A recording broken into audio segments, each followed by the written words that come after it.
Hi, today we will see an essential and exciting topic, elements of GMP regulations. This topic is related to my previous topic, evolution of GMP regulation. You can see this video by clicking here or following the link posted in the description section. The regulations play a significant role in regulating pharmaceutical business worldwide to ensure drug and medical devices purity, safety, and efficacy. These are the good manufacturing practices or GMP regulations and essential for innovation of new products or devices and existing products. The regulations apply to all the products manufactured domestically or imported from other countries. Every country has its regulations to regulate innovation, manufacturing, testing, sales, and post-marketing studies of food, drug, and medical devices. The objective of these regulations is to ensure the safety of the patient and the consumer of their country. GMP regulations are the combination of the technical, administrative, and legal measures a government or an agency takes to ensure the safety, efficacy, and purity of the food, drug, and medical device.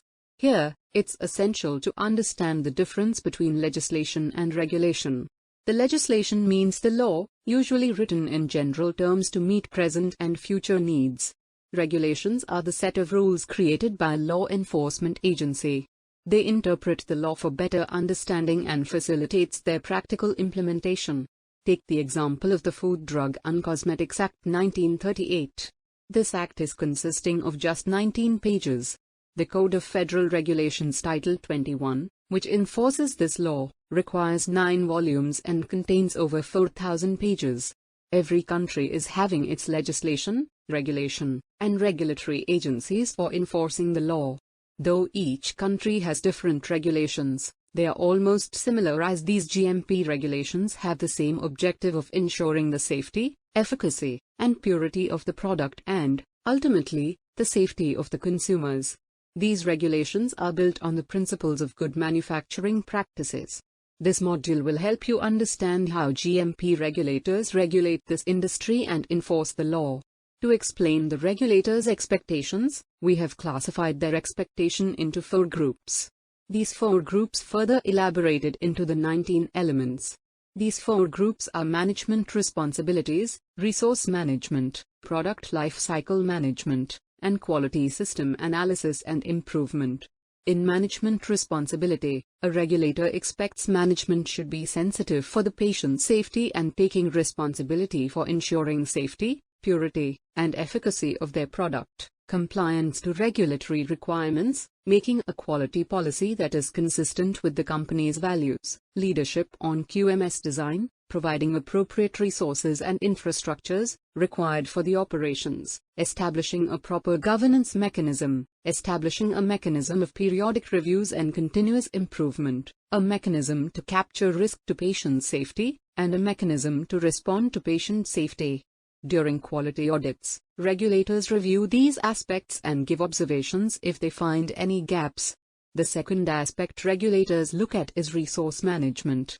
While reviewing resource management, they look for organization, personnel and training, facilities, utilities and equipment, software and computer systems, document and data management, and suppliers and outsourced operations. In organization, personnel, and training, regulators expect and check whether the company has sufficient qualified and competent staff to perform the work. They expect and verify the organization structure, define job roles, and written job descriptions. Employees are getting job-specific and GMP training before starting the work and periodically. Process of employee qualification, requalification, competency assessment, and the method of training need identification. In facilities, utilities and equipment, the regulators expect that the facility and equipment shall be designed according to the product requirement and comply with good engineering practices. They also verify whether facilities, utilities, and equipment are designed to ensure contamination containment and prevention. They expect risk-based approach to design and qualify utilities, equipment and facility to ensure suitability for the intended purpose and contamination control. There should be a defined periodic requalification program, calibration program, and a preventive maintenance program to ensure facilities, utilities, and equipment are invalidated, calibrated, and maintained in good repair state. When regulators review software and computer system, they ensure that the computerized system is qualified as per Good Automated Manufacturing Practices (GAMP) requirements and complies with 21 CFR Part 11 and EU GMP Annex 11 regulations. There should be a role-based access control defined and implemented. An audit trail shall be enabled and periodically monitored to identify any unusual activity. Regulators also require a defined process of taking periodic backup, archival and easy retrieval of data. They also expect a governance mechanism to address ownership throughout the life cycle of the computerized system to ensure compliance to principles of data integrity, including control over the prevention of intentional and unintentional changes in the data. When auditors review documentation and data management, they focus on the written procedure for all GMP activities. They expect that the procedures should be reviewed and approved by the quality unit. They verify compliance with the ALCOA principle for the documentation activities and require a defined system for storage, retrieval, and disposal of documents. They need a defined data integrity assurance system to mitigate data integrity risks. Regulators also need periodic training on data integrity principles and creating a culture of open reporting. Regulators expect that the company shall procure raw materials and packaging materials from the approved vendors. Services like equipment installation, validation, qualification, calibration, and housekeeping in critical areas shall be done by approved vendors. Regulators expect an alternate supplier for all critical materials. There should be a defined process and assessment criteria for the vendor's qualification. They expect a defined vendor monitoring system by the periodic audit and evaluation of the vendor's quality system and quality agreements. Regulators expect that the data integrity clause shall be included in the quality agreement with the vendors and service providers. The third aspect that regulators look at is product lifecycle management. In product lifecycle management, regulated looks for product design, development, transfer, and improvement. They look for the process and method validation, material management system, production and process controls, laboratory testing and controls, labeling and packaging system, product disposition and release, storage and distribution system, change control, deviation management, and incident investigation, CAPA management, and process performance and product quality monitoring. In product design development transfer and improvement, they expect the development of new products using the principles of quality by design, QBD. A defining quality target product profile QTPP at the beginning. Establishing critical quality attributes of starting materials, in-process material, and finished material. Identification of critical material attributes by a risk-based approach. Assessment of the impact of a critical material attribute on critical quality attributes of the finished product. All process parameters are assessed during process design to identify critical process parameters. Performing design of experiment (DOE) studies to understand the impact of critical material attributes and critical process parameters on the critical quality attributes of the finished product. They are looking for establishing control strategies based on the development knowledge and the process of knowledge and technology transfer of the manufacturing process and analytical method. In the process and method validation, they recommend process validation in 3 stages. The first stage is the process design, so the process is fully understood and established, critical process parameters and critical quality attributes are identified, and control limits defined. The second stage is the process qualification stage. This stage involves the qualification of equipment and continuous process verification. The regulators expect the verified process continues to perform within established ranges. Then they look at the analytical method validation, compendial methods verified for suitability, and a method equivalency performed. In sterile operations, regulators focus on aseptic process simulation to ensure sterility assurance. The next area of interest is the cleaning validation to evaluate the effectiveness of the cleaning process. In the material management system, regulators expect all materials procured from approved suppliers. All incoming materials are verified to ensure compliance to pre-established specifications by testing or verifying vendor certificates of analysis. The status of material under test, approved, and rejected are maintained in the material management system, and only approved material within validated shelf life is allowed for manufacturing. All the in-process materials and intermediates are identified, segregated, and stored in a controlled manner. Required environmental controls are maintained in the storage area as per the nature of the material.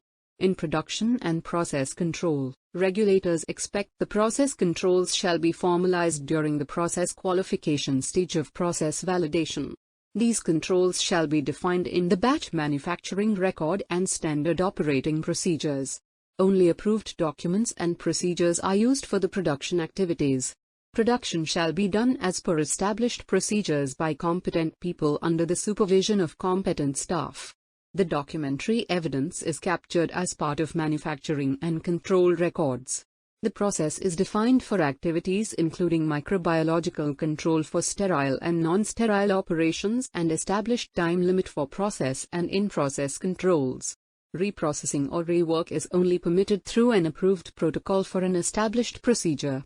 While reviewing laboratory testing and control, regulators look for controls, including sampling and testing at various manufacturing stages to assess conformation to specifications, procedures for sampling, storage of samples, handling reagents, and chemical standards.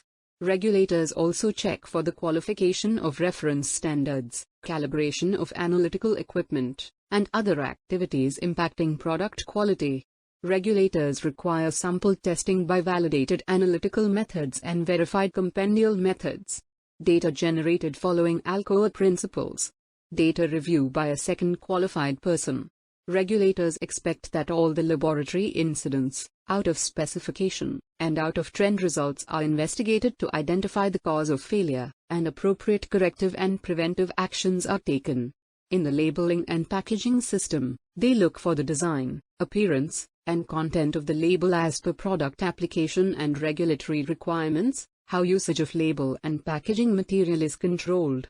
Packaging material designed to assure appropriate anti-tampering and anti-counterfeit controls deployed to ensure integrity.